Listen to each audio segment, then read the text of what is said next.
विद्यार्थियों, आज हम बीए पार्ट सेकंड के पेपर फर्स्ट की जो नई यूनिट स्टार्ट करेंगे, आर्थिक नियोजन से संबंधित। आज हम आर्थिक नियोजन के उद्गम एवं उससे विकास से संबंधित अध्ययन करेंगे। तो जो सबसे बड़ा एक कोटेशन जो है इस संबंध में कहा जाता है कि human civilization has been the most dynamic phenomena in the world, यानी मानवीय सभ्यता विश्व में सबसे अधिक परिवर्तित विषय रहा है। समाज, सभ्यता तथा विश्व के निर्माण व पतन में मनुष्य की एक महत्वपूर्ण भूमिका रही है। मनुष्य ने समय समय पर वांछित उद्देश्यों से प्रेरित होकर परिवर्तित हितों के लिए समाज के बदलने तथा उसमें सुधारात्मक प्रवृत्तियों को लाने का भरसक प्रयास किया है। इसका प्रमुख कारण ये था कि मनुष्य सदैव से ही परिवर्तन पसंद करने वाला प्राणी रहा है। प्राचीन काल से लेकर आधुनिक युग तक मनुष्य ने विकास हेतु अनेक क्रांतिकारी कदम उठाए हैं। समय समय पर अनेक नवीन नीतियों तथा विधियों का प्रयोग किया गया तथा जिनका मुख्य उद्देश्य आर्थिक विकास को प्राप्त करना था। समाज तथा समाज का आर्थिक विकास सदैव से ही परिवर्तनशील रहा है। अत्यंत प्राचीन काल में जब मनुष्य जंगली अवस्था में रहता था, उसमें एक नियमित तथा सुखी जीवन व्यतीत करने के लिए कृषि, उद्योग तथा अन्य छोटे स्तर के उद्योगों का आश्रय लिया था। उसके पश्चात विकास व सभ्यता का यह जो प्रथम चरण था, परंतु यहाँ अवश्य मानना पड़ेगा कि मानव जीवन के विकास के दृष्टिकोण से यह एक सराहनीय कदम था। यह युग व्यक्तिवाद का युग था। धीरे धीरे मनुष्य में नई चेतना तथा जागृति उत्पन्न होने लगी। वह एकाकी जीवन से ऊब चुका था। उसके परिणाम स्वरूप उसने व्यक्तिवाद के स्थान पर समाज का विकास किया। सहकारिता तथा सामुदायिकता पर बल दिया जाने लगा। अर्थव्यवस्थाओं की समस्याएं उत्पन्न होने लगी, लेकिन अब भी जीवन आत्मनिर्भर था। यद्यपि उत्पादन की जो प्रणालियां हैं उनमें भी परिवर्तन किए गए तथा प्रत्यक्ष उत्पादन के स्थान पर परोक्ष उत्पादन की नीति को स्वीकार कर लिया गया।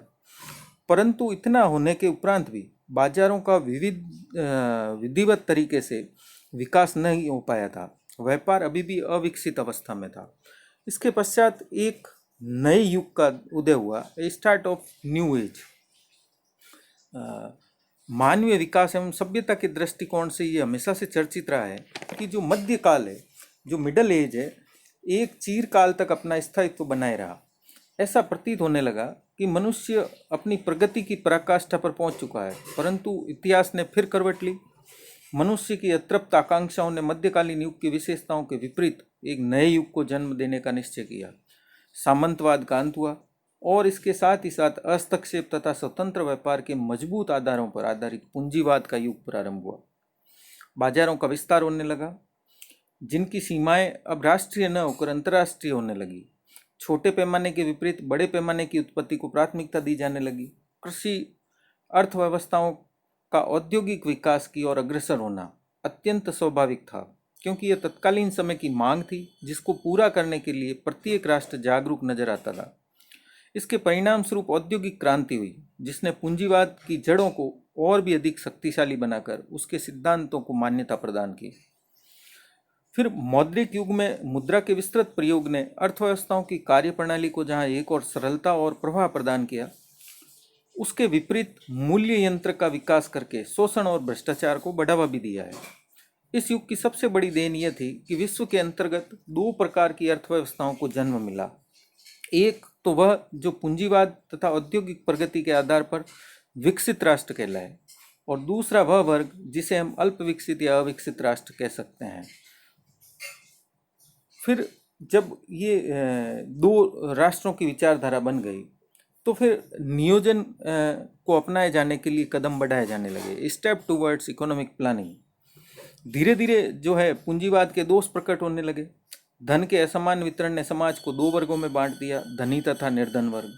यह वर्ग विभेद केवल समाज तक ही सीमित रहा हो ऐसी बात नहीं थी। विश्व की संपूर्ण अर्थव्यवस्थाएं इस आधार पर दो वर्गों में बट गई। इस परिस्थिति में विश्व के सामने दो मुख्य समस्याएं थी। एक तो पूंजीवाद के दोषों से हमें छुटकारा पाना था, दूसरी समस्या अल्प विकसित राष्ट्रों का समुचित तरीके से विकास करना था। पूंजीवाद के दोषों के छुटकारा पाने की जो समस्या थी उसके निवारण हेतु पूंजीवाद की प्रतिक्रिया स्वरूप समाजवाद तथा साम्यवाद का जन्म हुआ, जिसके अंतर्गत धन की असमानता के स्थान पर समानता, शोषण के स्थान पर कल्याण और हस्तक्षेप के स्थान पर नियंत्रण तथा व्यक्ति के विपरीत समाज पर बल दिया जाने लगा। दूसरी ओर जो विभिन्न राष्ट्र थे, विशेषकर जो अल्प विकसित देश थे, उनके तीव्र आर्थिक विकास के लिए उचित समझा गया कि विकास की सभी मदों व उत्पादन इकाइयों पर सुनियोजित ढंग से काम किया जाए ताकि आर्थिक विकास का वांछित लक्ष्य पूरा हो सके। इसके परिणाम स्वरूप विश्व की अधिकांश अर्थव्यवस्थाओं द्वारा राष्ट्रीय समस्याओं के निवारण हेतु राष्ट्रीय स्तर पर आर्थिक नियोजन कार्य का प्रारंभ किया गया। आज संसार में ऐसा कोई भी देश नहीं है जिसने अपने विकास के लिए आर्थिक नियोजन को किसी न किसी रूप में नहीं अपनाया हो। नियोजन आज के युग का मूल मंत्र है। यह राष्ट्रों की दिनचर्या है तथा विकास का वह रूपेला स्वप्न है जिस पर विश्व के करोड़ों मनुष्यों का कल्याण निर्भर करता है। तो इस प्रकार से आर्थिक नियोजन का उद्गम हुआ। अब इस आर्थिक नियोजन के उद्गम एवं विकास को जन्म देने वाले तत्व कौन कौन से थे? सैद्धांतिक दृष्टि से अगर हम ये कहें तो कोई अतिशयोक्ति नहीं होगी कि आर्थिक नियोजन की पद्धति आधुनिक युग की देन है, जिसका जो जीवन काल है वो लगभग 60 वर्ष तक का ही है। व्यवहारिकता की दृष्टि से जो नियोजन है तथा मानवीय जीवन सृष्टि के प्रारंभ से ही परस्पर संबंधित रहे हैं, परंतु नियोजन के जिस स्वरूप का हम आज अध्ययन करते हैं, मनुष्य के लिए निसंदेह एक नई अनुभूति रही है। ये एक नई प्रणाली है जिसका प्रयोग संभवतः उसने अपने विकास के प्रथम चरणों में नहीं किया था। जहाँ तक आर्थिक नियोजन की पद्धति के विकास का प्रश्न है, इसका विकास बहुत कुछ आकस्मिक रूप से हुआ है।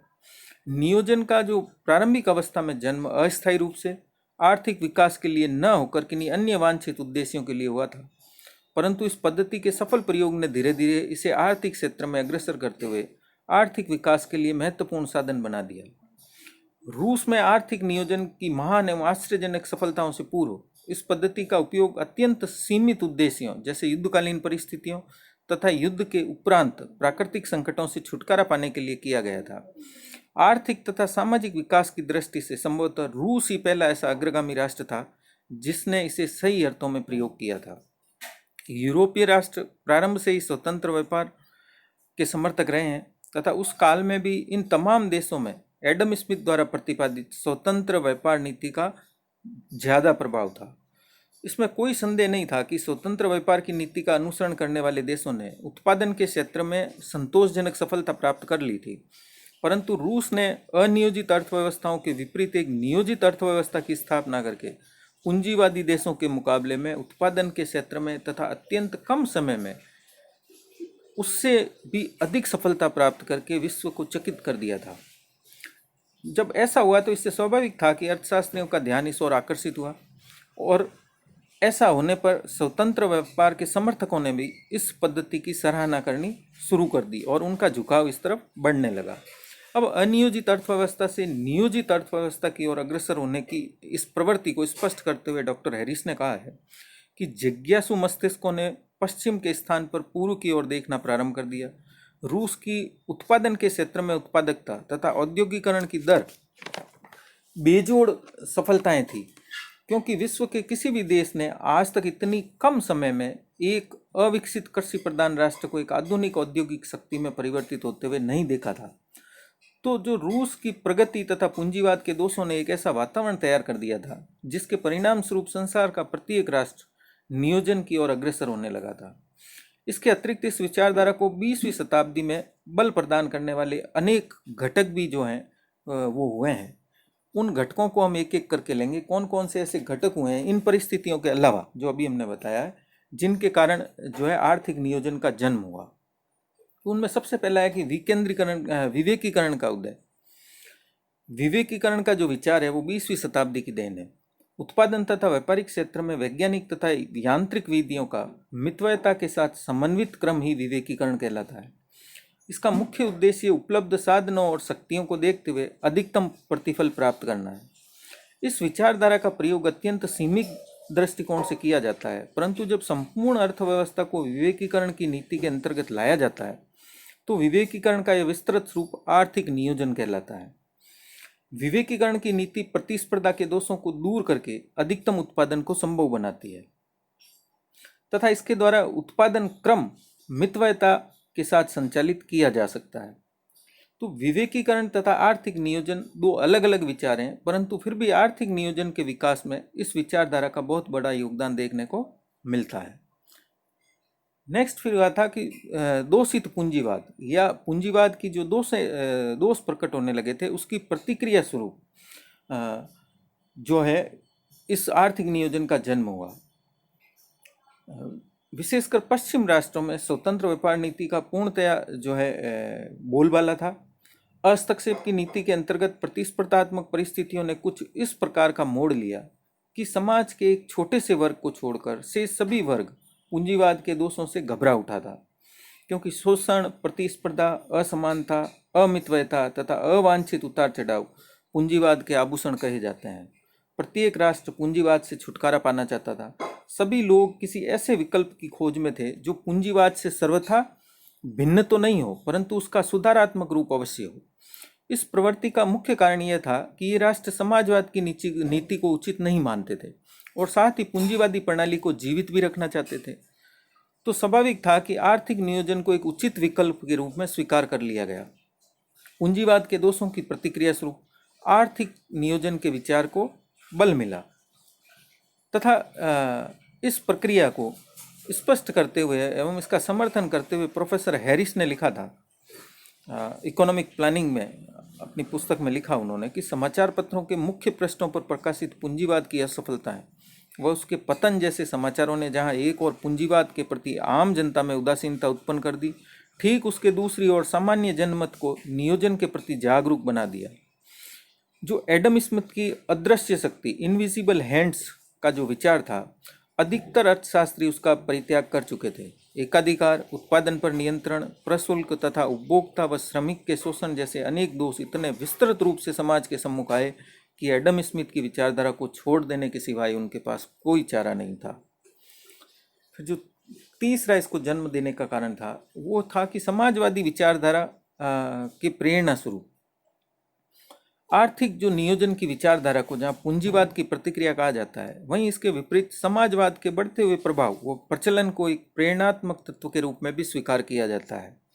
यद्यपि जो समाजवाद का विचार है वो बहुत पुराना है, फिर भी इस शब्द का अधिक प्रयोग 19वीं शताब्दी के मध्योपरांत में ही हुआ है। समाजवादी विचारधारा जो कि 20वीं शताब्दी के प्रथम चरण तक एक सैद्धांतिक विचार समझा जाता था, आज विश्व के प्रमुख राष्ट्रों में व्यवहारिकता का रूप ग्रहण कर चुका है और आर्थिक जगत में इस विचारधारा को पूर्ण रूपेण मान्यता भी मिल चुकी है। इसके पश्चात हम आते हैं कि युद्धकालीन परिस्थितियां। इससे पहले बताना चाहूँगा कि 19वीं शताब्दी के पूर्वार्ध से लेकर के 20वीं शताब्दी के उत्तरार्ध तक समाजवाद से अभिप्राय उत्पादन के साधनों पर सामाजिक अधिकार समझा जाता था, किंतु अब इसे नियंत्रित उत्पादन की व्यवस्था कहा जाता है। समाजवाद के अंतर्गत आर्थिक नियोजन की एक महत्वपूर्ण भूमिका है तथा साधनों का केंद्रीकरण भी आवश्यक समझा जाता है, परंतु इसका ये कदापि अर्थ नहीं है कि समाजवाद अर्थव्यवस्था और नियोजित अर्थव्यवस्था एक ही वस्तु हैं, यद्यपि दोनों अलग अलग हैं। इतिहास का अध्ययन करने से हमें पता चल जाता है कि 20वीं शताब्दी के प्रारंभ होते ही समाजवादी विचारधारा लोकप्रियता की ओर अग्रसर होने लगी थी। उसके सिद्धांतों को अधिकांश राष्ट्रों ने बड़ी निष्ठा और श्रद्धा से देखा तथा उन्हें व्यावहारिक रूप देने का प्रयत्न भी किया था। जैसे जर्मनी में समाजवादी विचारों को 1923 से बल मिलने लगा, जिसके परिणाम स्वरूप 1933 के चुनाव में जर्मनी की सरकार समाजवादियों के हाथ में आ गई थी।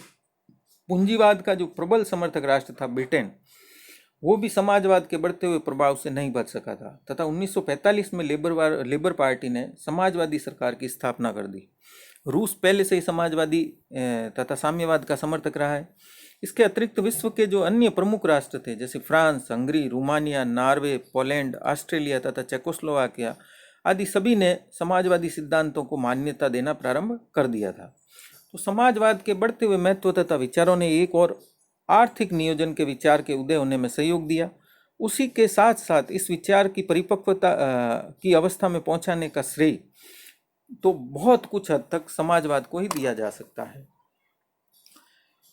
फिर युद्धकालीन परिस्थितियों के अंतर्गत हम देखते हैं कि युद्धकाल की जो परिस्थितियां थी वो भी इसको आर्थिक नियोजन को अपनाने का एक महत्वपूर्ण कारण रही है।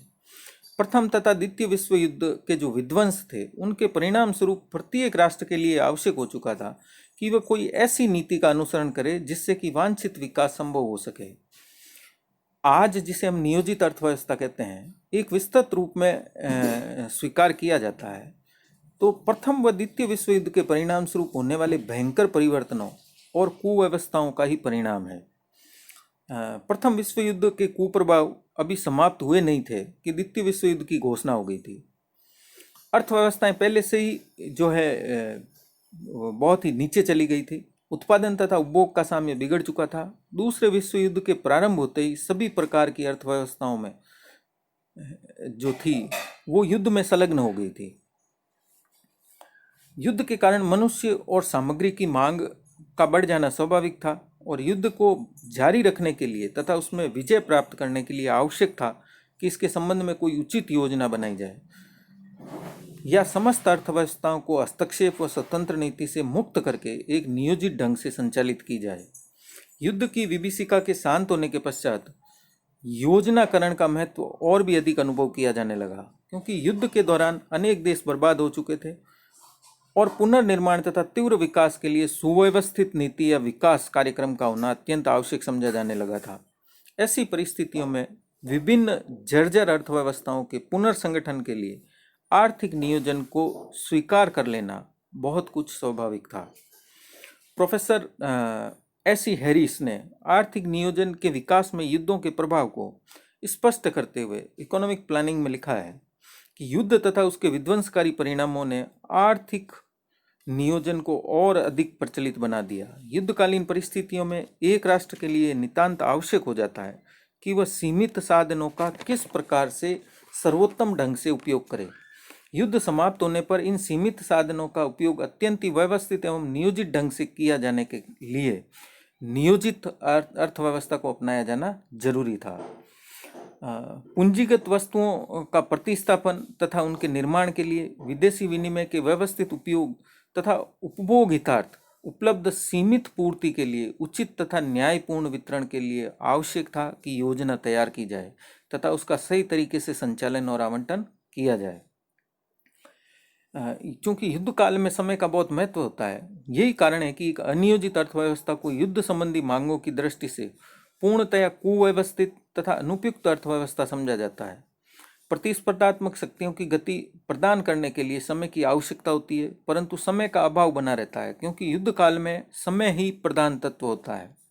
इसलिए एक नियोजित अर्थव्यवस्था में अनियोजित अर्थव्यवस्था के विपरीत वांछित समन्वय अधिक कुशलता तथा सरलता के साथ प्राप्त किया जा सकता है।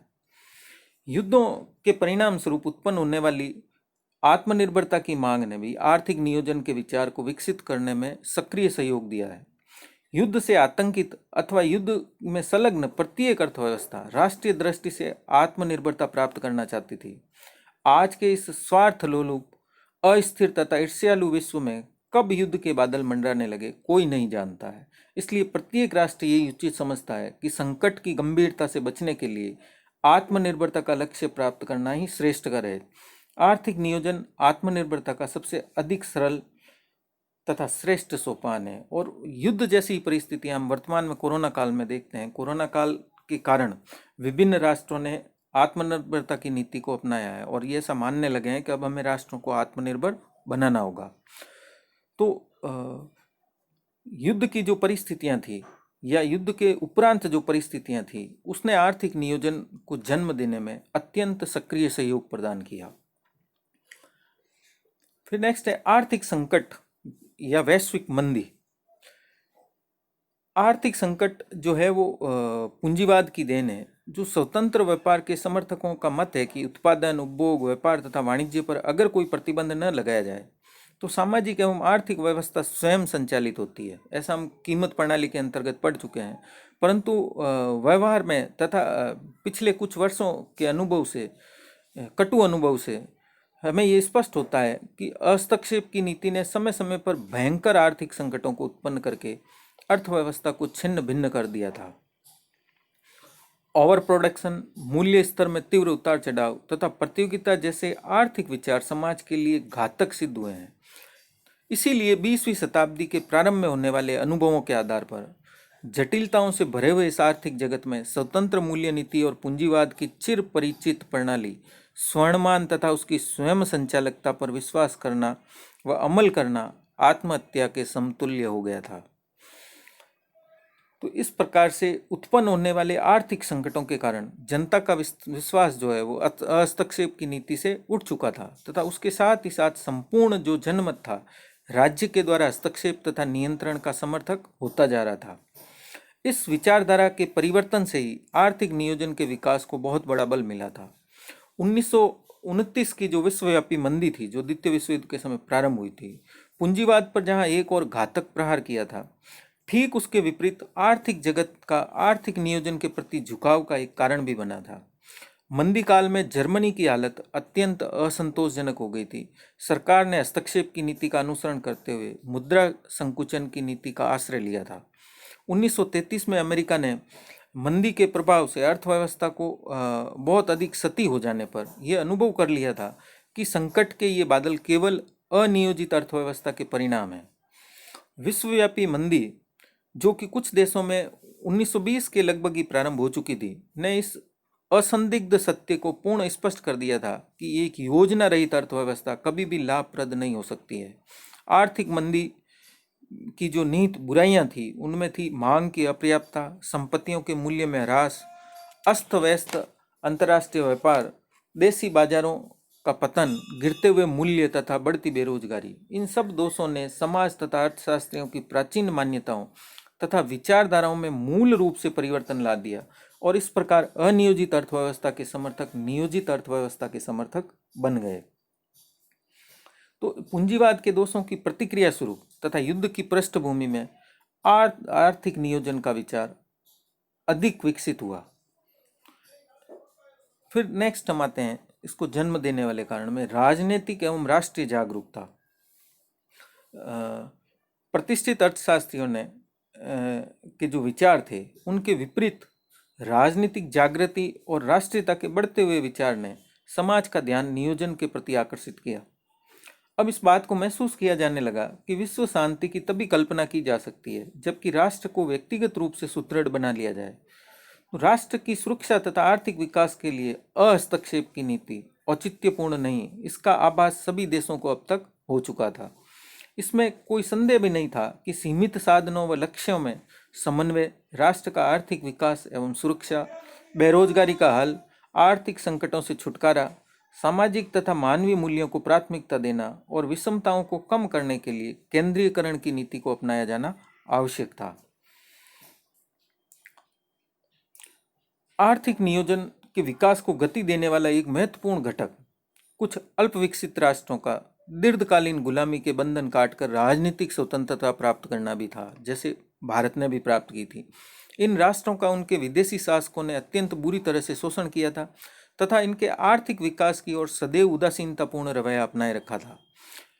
इन दुर्भाग्य राष्ट्रों को इन शासकों की ओर से अगर कुछ विरासत में मिला था तो वह था आर्थिक दिवालियापन, नैतिक पतन, दरिद्रता, बीमारी, शोषण तथा निम्न जीवन स्तर।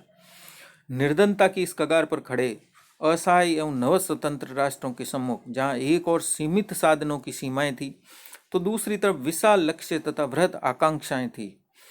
ऐसी दुर्गम परिस्थितियों में जनता के आर्थिक कल्याण तथा राष्ट्रीय विकास के लिए आर्थिक नियोजन की ओर अग्रसर होना अत्यंत स्वाभाविक था और वास्तव में ऐसा ही हुआ। समस्त अल्पविकसित राष्ट्रों ने आर्थिक नियोजन को अर्थव्यवस्था के एक स्थायी अंग बना लिया और भारत ने भी 1951 से पंचवर्षीय योजनाओं के माध्यम से आर्थिक नियोजन को अपना लिया था। फिर नेक्स्ट है कि एकाधिकारी प्रवृत्तियों का जो जन्म था होने लगा था, उन्होंने भी आर्थिक नियोजन को बढ़ावा दिया। जब विश्वव्यापी मंदी थी तो उसके जो तत्कालीन कुप्रभाव थे उससे विभिन्न राष्ट्रों को अभी राहत नहीं मिली थी कि इस मंदी से उत्पन्न होने वाली एक अन्य गंभीर समस्या ने समस्त विश्व को अपनी पकड़ में ले लिया था और यह समस्या थी सामूहिकरण अर्थात एकाधिकारी शक्तियों का जन्म होना। एकाधिकारी शक्तियों का जन्म आकस्मिक रूप से हुआ हो ऐसी बात नहीं थी। व्यापार में संलग्न व्यवसायों तथा उत्पादकों ने इस तथ्य पर विचार किया कि मंदी काल का आगमन उनकी प्रारंभिक प्रतिस्पर्धा का ही परिणाम है। इसलिए प्रतिस्पर्धा का अंत करने के लिए यह आवश्यक समझा गया कि सामूहिक रूप से प्रन्यास यानी ट्रस्ट, पार्षद यानी कार्टेल्स एवं एकीकृत शक्तियों का निर्माण किया जाए और इस प्रकार से बड़े पैमाने पर निर्मित एकाधिकार एवं संघों के माध्यम से अर्थव्यवस्थाओं में आर्थिक स्थायित्व लाने का निरर्थक प्रयत्न किया जाने लगा था। इन एकीकृत शक्तियों का उद्देश्य यद्यपि आर्थिक मामलों में स्थिरता लाना था, परंतु इनकी प्रवृत्ति सामाजिक हित के विपरीत व्यक्तिगत हित व स्वार्थ पर आधारित थी। सभी आर्थिक नियमों व घटकों को व्यक्तिगत हित के आधार पर संचालित किया जाता था। सामान्य उपभोक्ता के जन कल्याण को कोई स्थान नहीं दिया गया। परिस्थितियां कब परिवर्तित हो जाती है इस तथ्य को कोई नहीं जान पाता है। निजी क्षेत्र के अंतर्गत बनाए गए इन प्रन्यासों एवं संघों ने तत्कालीन सरकारों का ध्यान आकर्षित किया और विभिन्न देशों की सरकारों ने एकाधिकारी प्रवृत्तियों का पूरा लाभ उठाने के लिए सार्वजनिक क्षेत्र में इस प्रकार के एकाधिकार स्थापित करने प्रारंभ कर दिए, जिनका मुख्य उद्देश्य व्यक्तिगत लाभ के स्थान पर सार्वजनिक हित तथा कल्याण को बढ़ावा देना था। इस प्रकार से विकसित सार्वजनिक एकाधिकार आर्थिक नियोजन की तरफ पहला कदम था, क्योंकि आर्थिक नियोजन में सरकारी हस्तक्षेप और एकाधिकार अपना एक महत्वपूर्ण स्थान रखते हैं तथा नियोजन का ये एक अटूट अंग है। फिर नेक्स्ट था कि बढ़ती हुई जनसंख्या। जनसंख्या की जो समस्या का प्रश्न है वो अत्यंत प्राचीन समय से चला आ रहा है, परंतु आज के युग में जनसंख्या की तीव्र वृद्धि विश्व के लिए एक गंभीर समस्या बन चुकी है। विशेषकर अल्प विकसित राष्ट्रों के लिए तो यह एक महत्वपूर्ण लक्षण समझा जाने लगा है। इसमें कोई संदेह नहीं है कि बढ़ती हुई जनसंख्या को नियंत्रित करने के लिए परिवार नियोजन जैसे सक्रिय कदम उठाए गए हैं, परंतु परिवार नियोजन जैसे साधन स्वयं में समस्या का उपयुक्त समाधान नहीं हो सकते। प्रसिद्ध जो प्रतिष्ठित अर्थशास्त्री हैं प्रोफेसर मार्शल ने जनसंख्या के विचार आज के युग में निराधार एवं निर्मूल सिद्ध हो चुके हैं। प्रतिबंधक तथा प्राकृतिक रोकों जैसे निराशावादी विचारों को आज कोई स्थान नहीं दिया जा सकता, क्योंकि माल्थस का ऐसा मानना था कि जनसंख्या वृद्धि पर रोक के लिए प्राकृतिक साधनों को अपनाना चाहिए, कृत्रिम साधनों को नहीं अपनाना चाहिए। देश में बढ़ती हुई जनसंख्या को समायोजित करने के लिए जनसंख्या सर्वोत्तम सिद्धांत के अनुसार आर्थिक विकास को बढ़ावा देना अत्यंत आवश्यक है। जनाधिक्य की समस्या का हल जहाँ एक और परिवार नियोजन है, तो दूसरी और उससे भी अधिक महत्वपूर्ण हल राष्ट्र का आर्थिक विकास कहा जाता है। नए सुअवसरों की खोज, राष्ट्र का नवनिर्माण तथा बहुमुखी आर्थिक विकास ही जनसंख्या की समस्या का उचित हल है और इस सत्य को आज संपूर्ण आर्थिक जगत में स्वीकार किया जा चुका है।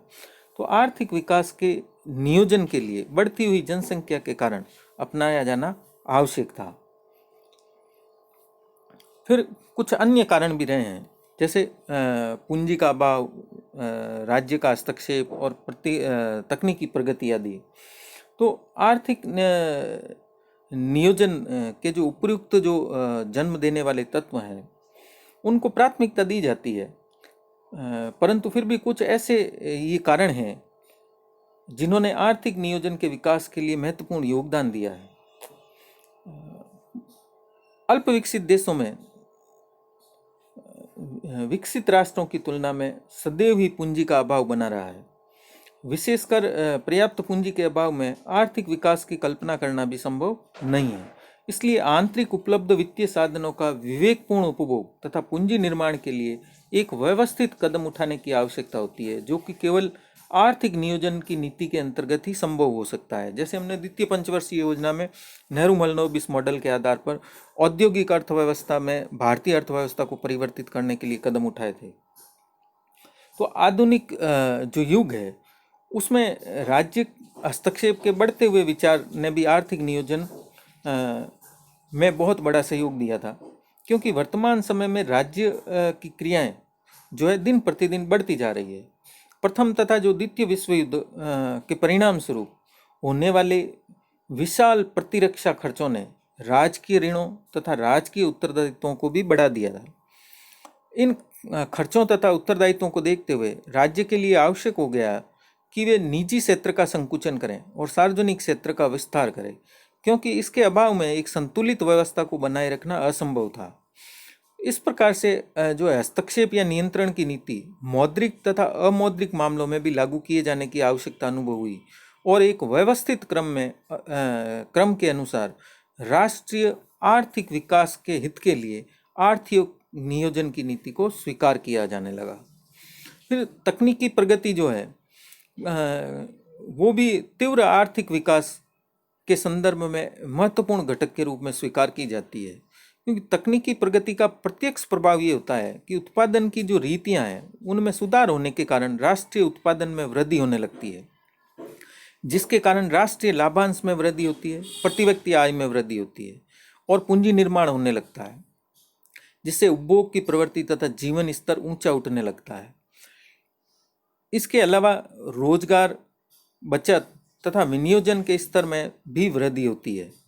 तो इस प्रकार से अर्थव्यवस्था के आर्थिक विकास में स्थायित्व बनाए रखने के लिए, ताकि विकास का प्रतिफल सभी वर्गों तक समुचित रूप से पहुंचता रहे, सामाजिक तथा आर्थिक नियंत्रण आवश्यक हो जाता है। यह नियंत्रण केंद्रीयकरण का ही दूसरा रूप है, जिसे हम आर्थिक नियोजन भी कह सकते हैं। तो इस प्रकार से हमने आज आर्थिक नियोजन का उद्भव कैसे हुआ, उसका विकास कैसे हुआ तथा आर्थिक नियोजन को जन्म देने वाले तत्व कौन कौन से हैं का अध्ययन किया है।